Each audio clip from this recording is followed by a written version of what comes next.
So we got a lot of news to cover today. Expect a lot of segments today and tomorrow. A lot of stuff to cover. Figure King, issue number 278, has hit the doorsteps of many Japanese Transformer fans, and this late March edition of the iconic magazine has showed us a whole bunch of cool images of new Transformer product, but the one we're going to talk about in this segment is that of the Transformers Masterpiece Skids. And we already get to look at not only how it finally looks in full color, but its future repaint counterpart. So let's jump into that. Transformers Masterpiece Skids.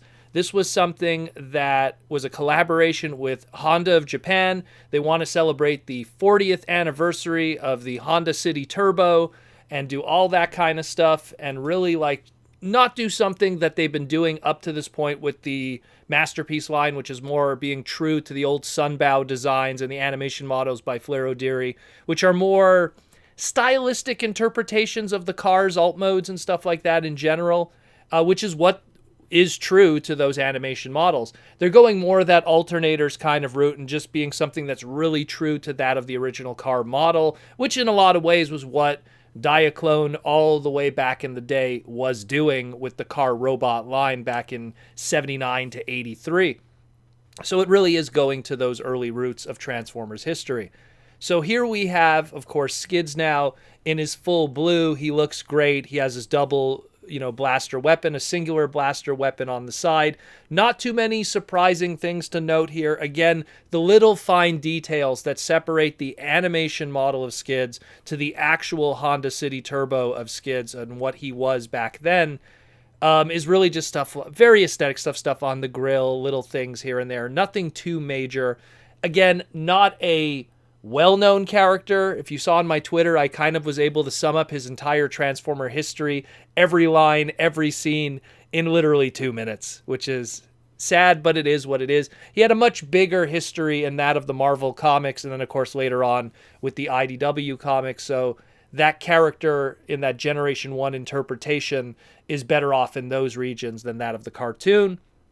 But again, this Masterpiece release really is about celebrating a very important car in Japanese history. The city really didn't have a big impact here in the American and the Western market. Its older, slightly more expensive brother, the Honda Civic, was the one that really made an impact here in the Western world. But the city, which was the smaller, cheaper, more compact car in the Japanese region, was very popular over there with its smaller roads and smaller land situation.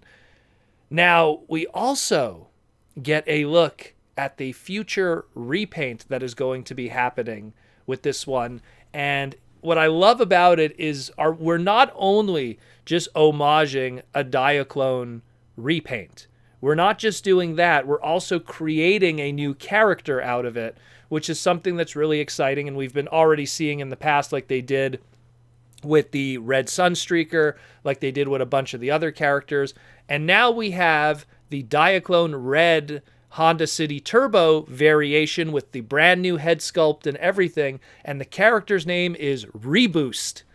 And, a lot of people were expecting a cross-cut homage, and I'm pretty sure we're still going to get that.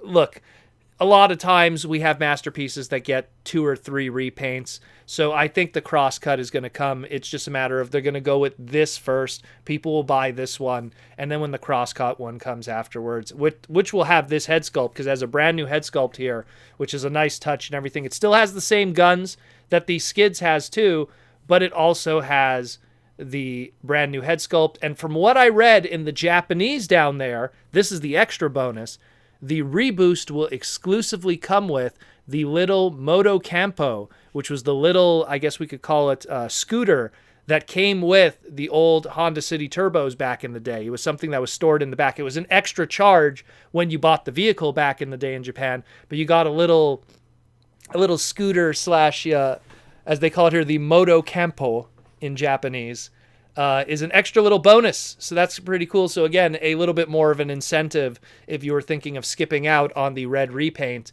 it'll come with that too. So pretty cool stuff. I'm excited about these. I was a big fan of the Transformers alternators line. I'm a mechanic by trade. I'm a car guy. So I always like it when they try to throw back to that old kind of style of really being true to the car's origins. I'm really curious how the interior is going to be done. Is it going to be like full blown out alternator style? We were told that there is going to be engine detailed, and we saw prototype images of that. So there is going to be, it's going to be kind of this marriage of the Masterpiece line with the alternators, or the Binaltech line as it was called in Japan.